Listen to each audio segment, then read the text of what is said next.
الله معكم أحبائي. آخر تطورات الحرب بين روسيا وأوكرانيا حتى صباح 12 من يونيو. الجيش الروسي يفرض سيطرته على إحدى البلدات في جبهة فولشانسك في مقاطعة خاركيف، بينما الوحدات الروسية تواصل تقدمها في مقاطعة لوانسك. أما فيما يتعلق بمقاطعة دونيتسك، سنتحدث عن التقدم الروسي داخل مدينة كوستانتينيفكا ومحيطها وفي اتجاه إحدى البلدات.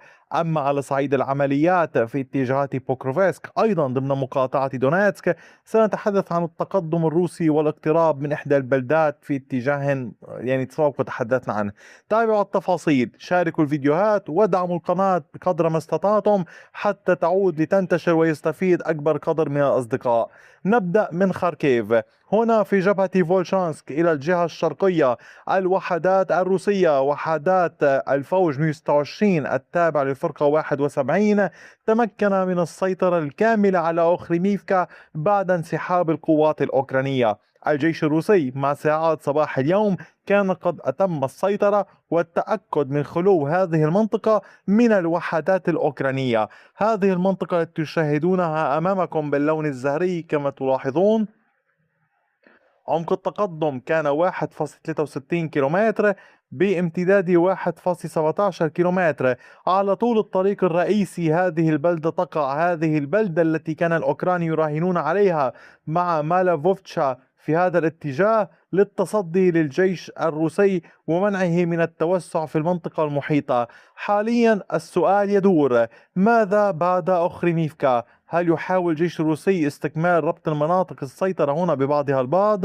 أم يحاول التوجه شرقا أكثر باتجاه مالافوتشا للسيطرة عليها؟ علينا الانتظار حتى ذاك الحين. فيما يتعلق بالعمليات باتجاه فولشانسك هي مستمرة.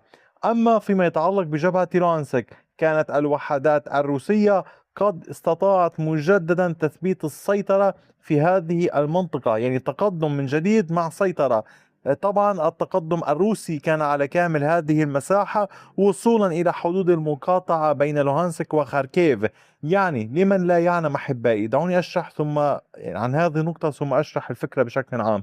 التقدم الروسي كان بعمق 1.74 كيلومتر بعرض 1.15 كيلومتر على كامل هذا الامتداد باللون الزهري وصولا إلى منطقة الحرش الموجودة في هذه المنطقة.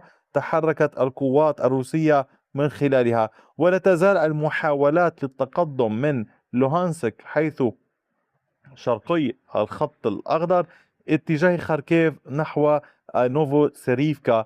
الجيش الروسي يواصل عملياته للعودة مجددا وتثبيت نقاط سيطرة فيها. لمن لا يعلم، مقاطعة لوهانسك التي كما تلاحظونها حدودها باللون الأخضر، وبالتالي تبقى أمام الجيش الروسي هذه المنطقة الموجودة إلى هذا الجزء من الخط الأخضر للسيطرة على المنطقة هنا على كامل المقاطعة. إذا العمليات مستمرة والضغط مستمر، وطبعا كما تلاحظون هذه المنطقة هامة للغاية. العمليات كبيرة جدا جدا في هذا القطاع ككل. أما على صعيد العمليات في اتجاهات أخرى، ففي كوستانتينيفكا الوحدات الروسية الموجودة في المدينة هنا في كوستانتينيفكا، دعوني أنتقل إليها كما تلاحظونها. هنا الجيش الروسي يواصل التحرك في المدينة ومحيطها، وقد تمكن من فرض كامل سيطرته على هذه المنطقة أمامكم باللون الزهري. كما تشاهدون عمق التقدم للوحدات الروسية في هذا الاتجاه كان قد بلغ 1.16 كيلومتر على طول المنطقة. هنا تتحرك القوات الروسية بامتداد نحو كيلومترين. هذه المنطقة ما هي أهميتها؟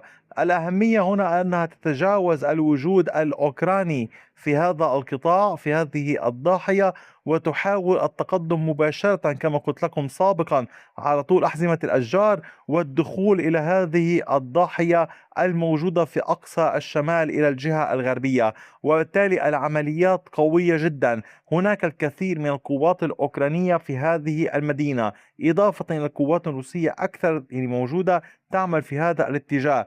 الأوكران كلما ضاقت مساحة سيطرتهم كلما بقوا في مناطق محددة مثل هذه المنطقة، وفي الأقسام الشرقية والغربية في الوسط.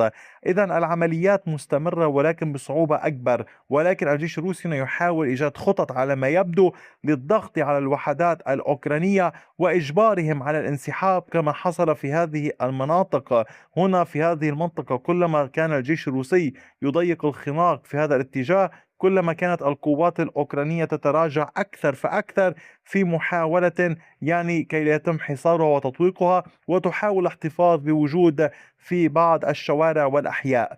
أما فيما يتعلق بمساحة السيطرة الروسية أو نسبة السيطرة الروسية على مدينة كوستانتينيفكا، نسبة السيطرة الروسية بالنسبة المئوية على مدينة كوستانتينيفكا تبلغ 55.12%، وهناك مناطق رمادية والباقي تحت السيطرة الأوكرانية. لذلك أحبائي يعني ال 45% المتبقية هي مقسومة بين سيطرة أوكرانية ومناطق رمادية، ولا تزال العمليات مستمرة بشكل كبير في المنطقة الموجودة هنا. أما فيما يتعلق بالمنطقة المحيطة هنا بكوستانتينيفكا، فكان هناك تقدم بارز وكبير للجيش الروسي.